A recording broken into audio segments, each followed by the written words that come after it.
আসসালামু আলাইকুম। আজকে আপনাদেরকে খুবই সহজভাবে এঁচোড় কাটার পদ্ধতি ও তার রান্নার সহজ নিয়মটা দেখিয়ে দেব। এঁচোড় রান্নার জন্য সঠিক এঁচোড় বেছে নেওয়া খুবই জরুরি। এঁচোড়ের কাটাগুলো যদি একদম ছোট ঘন হয় তবে বুঝবেন যে সেটি কচি। এঁচোড় কাটার আগে আপনার হাতে এবং বটিতে বা ছুরিতে ভালো করে সর্ষের তেল মাখিয়ে নিন, এতে হাতে আটা লাগবে না। এঁচোড়ের উপরের অংশটা বাদ দেওয়ার পর দুই ভাগ করে কেটে নিয়েছি। এঁচোড়ের উপরে শক্ত কোষাটা ছাড়িয়ে ছোট ছোট ডুমো করে টুকরো করে নিতে হবে এবং এঁচোড়ের মাঝখানে শক্ত অংশটা বাদ দিয়ে দিতে হবে। এঁচোড়গুলোকে এবার লবণ ও হলুদ পানি দিয়ে ভিজিয়ে রাখবো, এতে কালচে ভাব হবে না। এঁচোড়ের বাইরের কোষাটা খুব শক্ত থাকে বিদায় বটি দিয়ে আস্তে আস্তে কাজটা করে নিতে হবে। লবণ পানি দিয়ে ভিজিয়ে রাখায় এঁচোড়গুলোতে কালচে ভাব আসেনি। এবার এঁচোড়গুলোকে খুব ভালোভাবে ধুয়ে দিয়ে দিচ্ছি প্রেসার কুকারে, কারণ এঁচোড় রান্না করার আগে এটা সিদ্ধ করে নিতে হয়। সামান্য লবণ, হলুদ ও পরিমাণ মতো পানি দিয়ে এঁচোড়গুলোকে সিদ্ধ করে নিব।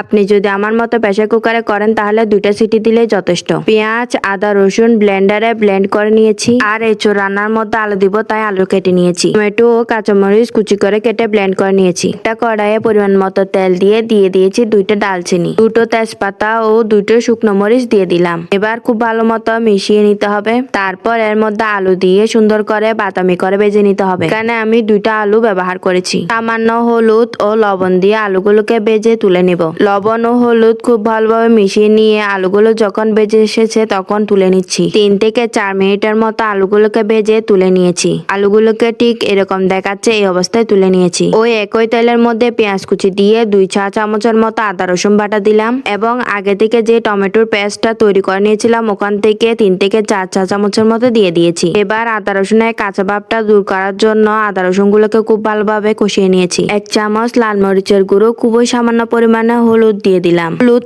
আগে ব্যবহার করেছি তাই অল্প দিয়েছি। 1 চামচ ধনিয়া ও সামান্য লবণ দিয়ে মিশিয়ে নিতে হবে। এবার সামান্য পানি দিয়ে মশলাগুলোকে খুব সুন্দরভাবে কষিয়ে নিতে হবে। পানি দিলে মশলাগুলো আর নিচে লেগে যাবে না। খুব ভালো মতো মিশিয়ে কষিয়ে নিতে হবে। মশলাগুলো খুব ভালোভাবে কষে গেলে দেখবে উপরে তেলটা ছেড়ে দিয়েছে। এখানে আমি কিছু মুরগির হাড় সহ মাংস দিয়ে দিলাম। এছাড়া মেটে দিয়েও এঁচোড় অনেক বেশি মজা লাগে। মাংসগুলো দিয়ে কষিয়ে নেওয়ার পর এখন দিয়ে দিচ্ছে আলুগুলো। যেহেতু আলুগুলো আগে ভেজে নিয়েছি তাই খুব বেশি কষাতে হবে না।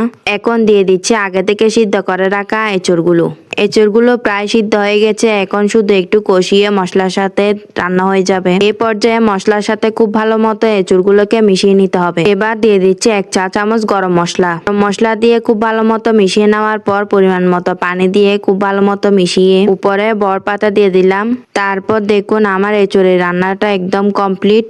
এই রান্নাটা খেতে অনেক বেশি মজা লাগে। আপনারা চাইলে একবার ট্রাই করে দেখতে পারেন। এই তো আজকের রেসিপি এই পর্যন্ত।